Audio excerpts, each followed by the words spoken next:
our collective work ensures that we don't get bypassed by the realities of technology, by new ability for Americans to use their leisure time in ways that have nothing to do with the great outdoors, to the point where 61% of the American public say in 10 years, 20 years, 30 years, 40 years, sell it. It really isn't of great value to them. And that's a charge that I think we have to take very, very seriously. We are equipped to do that. I was kidding some people before, just no matter what you believe, and it's great that we have wonderful singers that talk about Jesus take the wheel. And hopefully there is some force in there guiding the overall movement that supports the great outdoors.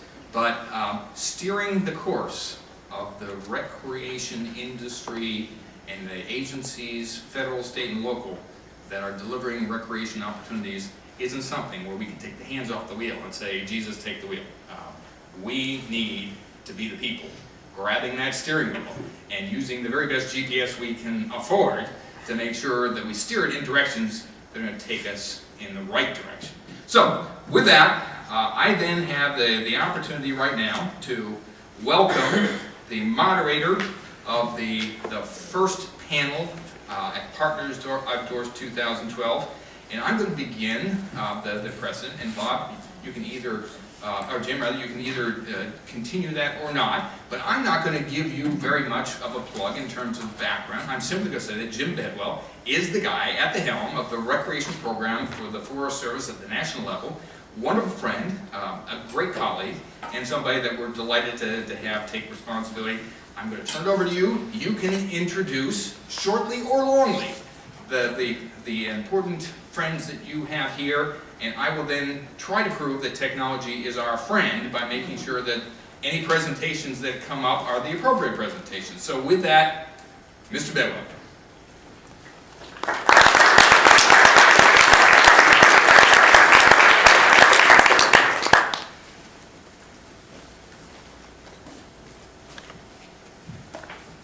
Well, thank you, Derrick.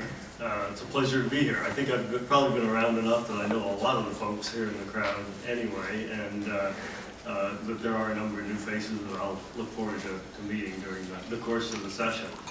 So, Derrick's introductory remarks were, of course, very appropriate, and then the vision you had and others with you 21 years or so ago at Mount Rushmore are as alive today as ever. The need for us to get together, work together, find what all of us have to offer, and what are the optimum aspects of what we all do in order to deliver quality recreation opportunities to the American people.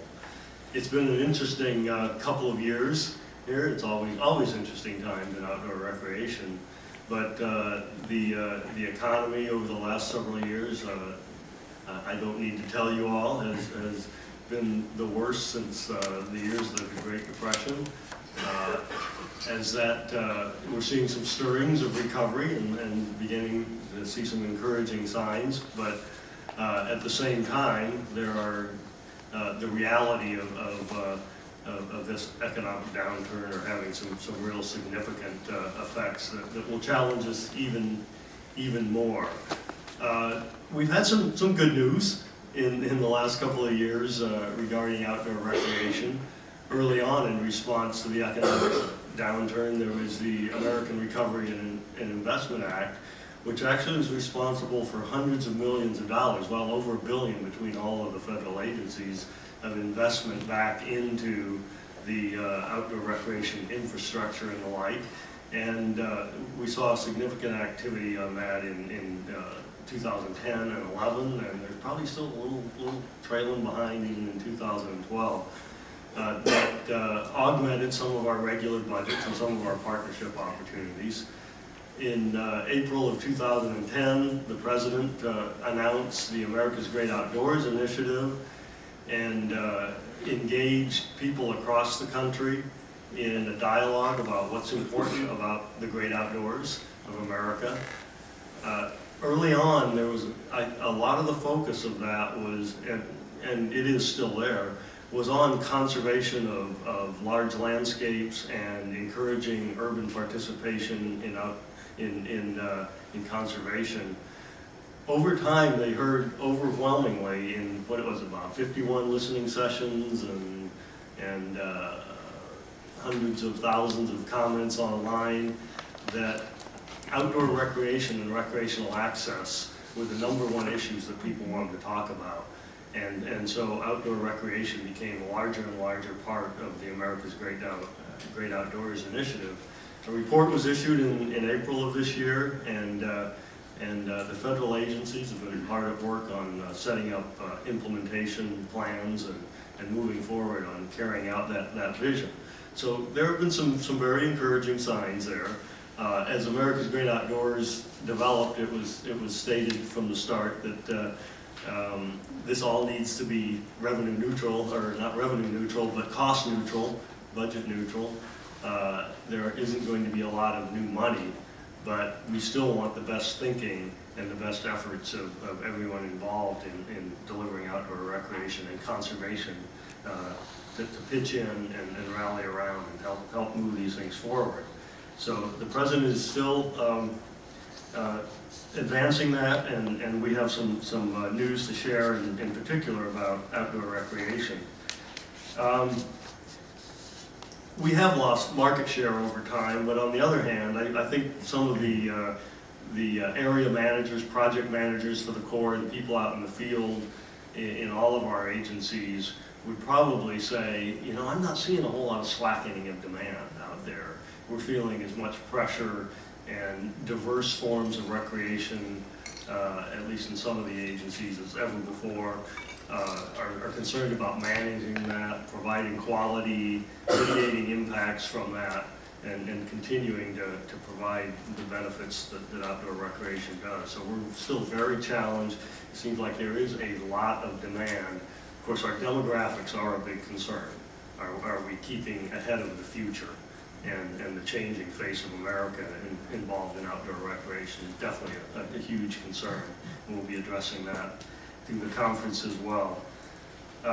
So again, what you stated at the start, from the original purposes of Partners Outdoors, Derrick, more than ever are here for us. So there's 3 action items identified for the conference that I think are very appropriate. But the underlying theme to all of those is how do we work together? Public sector, across agency lines, not just federal, but state, local, urban areas, private sector, volunteers, partnerships of all sorts. More than ever, when times are tough, we need each other, and we need to figure out how to meet the demands of the American people and our visitors. So our distinguished panel is going to kind of set the stage for that. First up is Dr. Bruce Peacock from the National Park Service. Bruce is the Chief of Environmental Quality Division for the Park Service out in Denver, I understand. So you're going to be looking for a television a little later here. Before that, he was the Chief Social Scientist for 30 years with the Park Service. He has a PhD from the University of Arizona, and graduate degree from New Mexico State, and undergrad from Oklahoma State University. And Bruce is going to start with some observations, some findings from a survey on visitor use in the Park Service, and also some observations. So he'll lay some baseline for us to get started on this. Welcome, Bruce.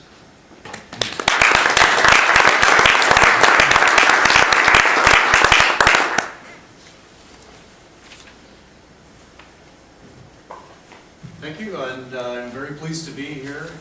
I can attest which way the sun goes around the earth, because I too was up very early this morning, and that's fine. It's a beautiful day here. I just want to go through and talk about what we call in the National Park Service a comprehensive survey of the American public. We have completed 2 of these comprehensive surveys, one in the year 2000 and the other in the years 2008-09. We're working on a 3rd right now. But I think there's some interesting results, and I have a lot of information that I'm going to be presenting. I don't know if the survey reports themselves are available on the flash drive, but I give a URL at the end of this presentation where you can download them if you'd like. So I'm just going to cover some key aspects of the survey itself, talk about some of the key findings, comparison to the 2000 comprehensive survey, and then some preliminary observations, and then talk about the reports that we have a series of that we're developing from this survey. It was conducted by WISAC, the Wyoming Survey Analysis Center at the University of Wyoming. The survey was for an entire year, April 08 to March 09. We had roughly 4,100 respondents in a 15-minute random digit dial telephone survey. The response rate overall was 12.5%. We checked for non-response bias, and there was none significant bias detected. That's actually pretty good for a telephone survey. For those of you, like me, who get called during dinner, I wish I could be as charitable to respond to some of those surveys. But you can see we had two modes of telephone contact. One was by traditional landline, and the other was by cell phone. And you can see the differences in response rates there. And I think that's probably indicative of some age demographics and perhaps some other things. Of those people who were contacted and agreed to take the survey, 91% of them completed the survey. So some of the differences between the 2000 and the 2008-09 comprehensive surveys, the biggest difference was in a definition of a visitor. In 2000, if you could, as a respondent, correctly name a national park that you visited in the last 2 years, we counted you as a visitor. In the 08-09, we had an expanded definition. We started out with that one, and then we had some helps to try to get people to remember exactly where they visited. So, who's been to Lake Powell National Recreation Area? I haven't, but it goes by the name of Glen Canyon NRA. Those are some common misnomers that we were ready to help people through. Now, having had a more expansive definition of visitors, we remain, for reporting purposes and the figures that I'm going to give you today, to use the old 2000 definition for comparability purposes. As you might expect, the number of visitors, those people who self-describe themselves as visitors, was quite a bit higher with the newer, more flexible definition. Next slide, please.